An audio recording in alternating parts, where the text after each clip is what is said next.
talk about why the single plane swing of Moe Norman is easier on your body. And there's science behind all of this. So I want you to know we're not just teaching something here that contradicts what conventional golf does, but there's biomechanics and there's easy, simple mechanics that you can understand that show you in a common sense way why Moe Norman's swing is really easier on the body. But first, let's understand one thing about when you say easier on the body, and it correlates to all the stuff we call simple. A lot of guys out there are touting a simpler way to swing a golf club, but there's no proof or evidence of what they mean by simple. Let me give you that evidence of what simplifies the golf swing. But first you have to understand that every golf swing, whether it's a conventional swing, a tour player, an amateur, whatever, to become a good ball striker, we all try to get to this moment of impact in a consistent way, right? So we're trying to get to this moment of impact in the same way every single time so we can get really consistent ball flight and speed.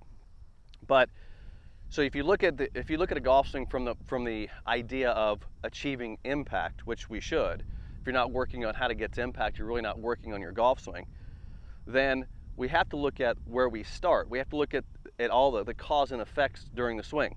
So let's first understand the basic principle of what conventional golf teaches so we can understand what single plane, why the single plane swing is easier on the body and why it simplifies impact. Conventional golf teaches you to hang your arms below the shoulders.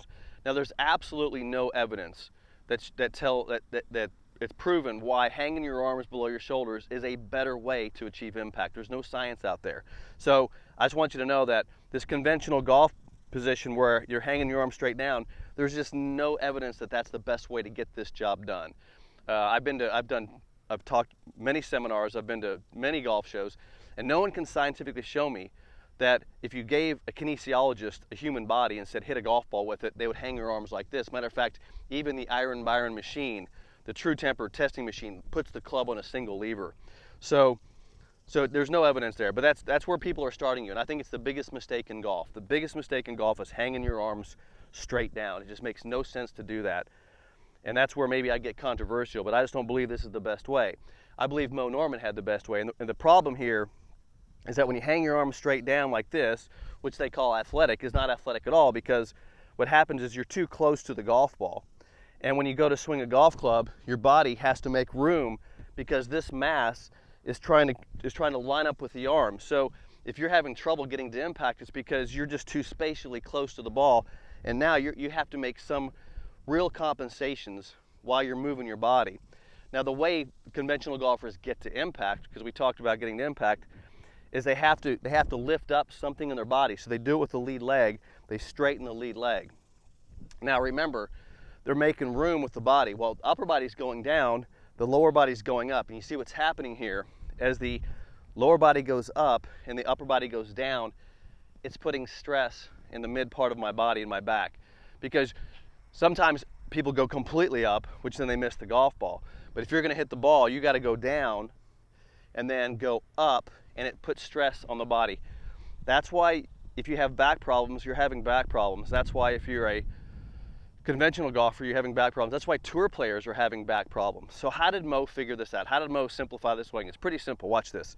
So what Moe figured out is instead of standing with your arms straight down, he scooted away from the ball slightly, and he put his club on the impact plane. See that? So now, instead of going up when the body goes down, he goes down to hit a golf ball. Notice my lead knee is flexed. So what's happening here now is the strike, the moment of impact, is occurring as I go into this flex lead knee. So it's simplifying the stress on the body, because no longer is my lower body going up and my upper body going down. My upper body and lower body are going down at equal distances. So in other words, watch when I make this motion here and I go into the knee, see how the upper body and lower body go down equally. So in other words, there's no compression here in my midsection. The weight is going into my lead knee. Now, another component of what we teach, which I think is more than ideal, is we want the lead foot to have a rotation to it when you start.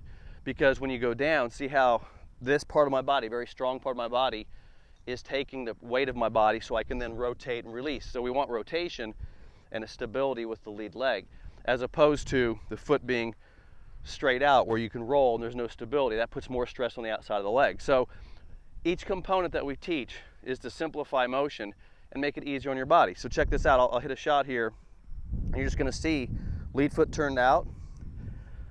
I'm into a single plane here, okay? So I got my single plane alignment, and I'm going to watch the lead knee now. Watch the flex of the knee. Now, what's cool about this is when the knee's flexed, the foot can stay down. See that? So it creates this natural motion of the body, and I can get to the most important moment, impact, consistently. That's why Moe was so great.